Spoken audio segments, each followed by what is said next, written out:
Perseus Jackson, você, filho de um dos três grandes, você será responsável pela queda ou salvação do Olimpo.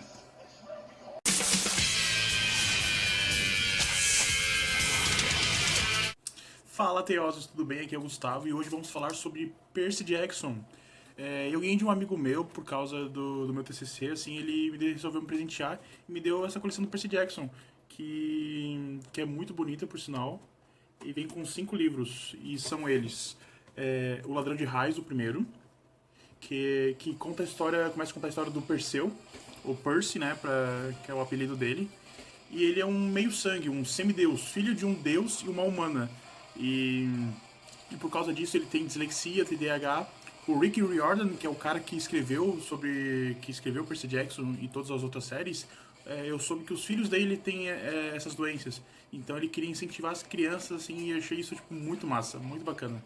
Porque o TDAH, né, que é a incapacidade de se focar e se numa coisa só, significaria os reflexos sobre-humanos que eles têm, que os semideuses têm para a batalha. Enquanto a dislexia é por conta da sua facilidade em entender não o inglês ou qualquer outra língua moderna, mas o grego antigo, que descende das suas origens divinas. Então, tipo, achei muito bacana essa ideia. E também outro ponto muito bacana da história do Percy Jackson, do Percy como um todo, é a atualização da história antiga.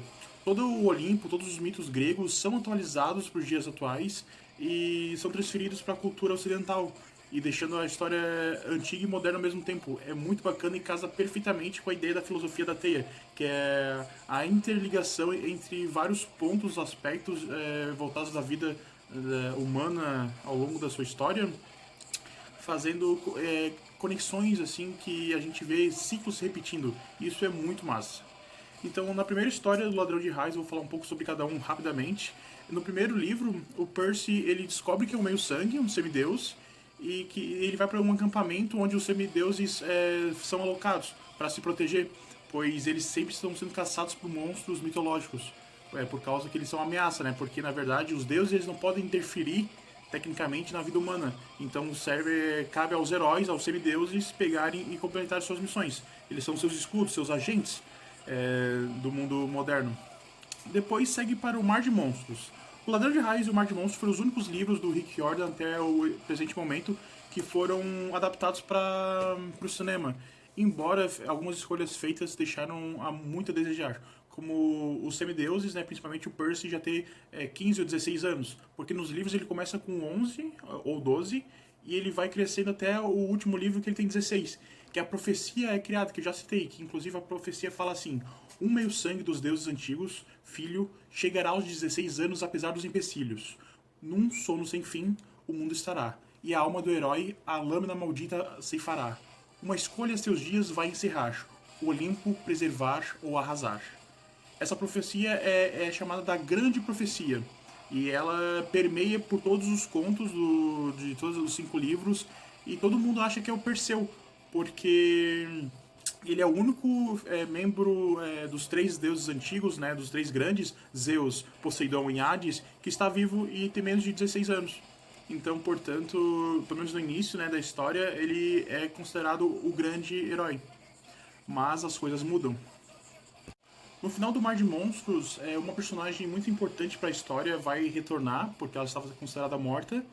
E ela é também filha de uma dos 3 grandes deuses, então a profecia pode ser tanto ela quanto o Percy. E daí, só que depois a gente descobre que ainda mais personagens que podem ser entrar dentro da profecia podem existir. E daí nós entramos no terceiro livro, A Maldição do Titã, que é um dos meus livros favoritos dessa coleção. Eu achei excelente, assim, muito bem escrita. O ritmo muito acelerado, assim, mais do que os outros dois, porque os primeiros eu ficava comparando entre o filme e o livro, né? E o livro, obviamente, muito melhor. Mas o terceiro, que não tem uma versão cinematográfica para comparar, eu fui lendo e imaginando, e tipo, cara, é muito massa quando tu não assiste algo e tu lê, porque é a tua imaginação que começa a preencher as lacunas, sabe? E eu fui misturando um pouco assim do que eu já via do filme com personagens novos, cenários novos, e foi assim, eu fui mesclando isso e essa experiência foi muito bacana. É, é uma história infanto-juvenil, então, tipo assim, não tem tanta filosofia, sociologia, assim, tipo, não tem tantas camadas dentro de camadas, mas a história é muito bonita, muito coesa, coerente e rápida, assim, é alucinante. Eu li A Maldição do Titã, deixa eu ver aqui, tem quantas páginas? Tem 316 páginas, tipo, e eu li, tipo, em umas 7, 8 horas, assim, eu peguei, comecei a ler e não parei, sabe? Tanto que eu acabei os 5 livros em uma semana, pra vocês terem uma ideia, assim. Comecei semana passada e, tipo, no sábado eu já tinha acabado. Tipo assim, foi muito, muito rápido. E depois veio a Batalha do Labirinto, que é o labirinto de Dédalo, assim, só que esse labirinto na antiguidade foi onde Ulisses, né, foi lá, ele, se não me engano é Ulisses, que ele pegou, entrou no labirinto, ficou perdido, que ele batalhou com o Minotauro, tudo mais, e a Ariadne tem que salvar ele, coisa e tal, e é trazido isso pros dias modernos, assim, tipo um labirinto subterrâneo embaixo da sociedade ocidental, tipo, é muito bacana. E assim, tipo, e tem várias questões como alquimia, imortalidade, lutas, profecias, assim, tipo, o Rick Riordan, ele criou um universo rico, fenomenal, assim, excepcional, assim, tipo, só que para crianças, então, tipo, ao mesmo tempo que é umas coisas muito complexas, é muito simples acompanhar a história, sabe? E assim, a história é tão boa que eu li com uma puta dor de cabeça, assim, eu tava morrendo, assim, não conseguindo dormir, não conseguindo comer, nem nada, assim, e, tipo, e eu lendo, sabe? Eu só lendo. Tipo assim, muito bom, recomendo demais esse aqui. E por último, não menos importante, o Último Olimpiano. O Último Olimpiano é muito interessante porque você pensa que o Último Olimpiano seria não um deus, mas um semideus, que seria até o Percy, né? Mas descobre depois que não é. E assim, tipo, todas as sacadas que tem é muito da hora. Eu vou dar um pequeno spoiler, assim, o Último Olimpiano, ele é basicamente batalha, assim, é uma batalha que acontece do início ao final do livro, assim, tipo, do capítulo 2 ao último capítulo, assim, tipo, é uma batalha alucinante entre o bem e o mal, entre os semideuses e os deuses, contra os titãs, que são as criaturas que vieram antes dos deuses. E, cara, é alucinante, assim, tipo assim, a história é muito rápida, é uma coisa acontecendo atrás da outra e você fica, como assim, cara? E, tipo assim, os sacrifícios que são feitos, a moralidade criada ali é muito bacana, sabe? Você aprende muito assim sobre mitologia, sobre moral, sobre ética dentro desses livros, sabe? É muito massa mesmo. Então, assim, tipo, eu aconselho demais a ler. Eu estou muito ansioso para começar a ler Os Heróis do Olimpo, que é meio que a continuação de Percy Jackson. Ele aparece bastante nesse, né? Apesar de ele não ser o protagonista, pelo que eu já li falar, né? Mas, assim, eu estou muito ansioso para ler. E, e é isso, pessoal. Eu espero que vocês tenham gostado do vídeo. Só assim, tipo, um chacoalhão em vocês aí, né?